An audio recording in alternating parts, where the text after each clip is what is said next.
ګرانو کتونکو السلام علیکم.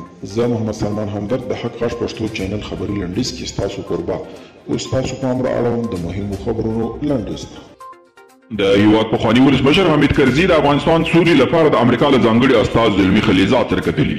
د کرزي د مطبوعاتي دفتر د معلوماتو له مخې پخواني ولسمشر په دې لیدنه کې په هیواد کې د جګړې او وینې تویېدنې پر ژر تر ژره ختمېدو او د تلپاتې سولې پر تامین ټینګار کړی دی.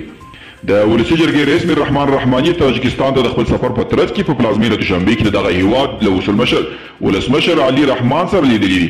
رحماني ویلي چې په دې لیدنه کې د افغانستان پر روان وضعیت امنیتي همکاریو دواړو اړخیزو اړیکو او دغه راز د اقتصادي همکاریو په پراختیا خبرې شوې دي.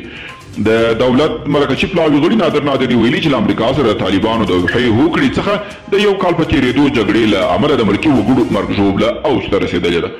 نادري زیاته کړې دولت سولې ته د رسېدو هدف په رښتینې توګه تعقیب کړي خو طالبان تر اوسه هیڅ تغییر نه دی کړی. او یو امریکایي ډیپلوماټ ویلي چې دوی تازه معلومات ښیي چې سعودي عربستان ورو ورو له اسرائیلو سره اړیکو ته لیواله کیږي. په اسرائیل کې د امریکا پخوانی سفیر دن شاپیرو ویلي چې سعودي چارواکي په تېره بیا محمد بن سلمان له اسرائیل سره اړیکو ته سخت لیوالتیا لري.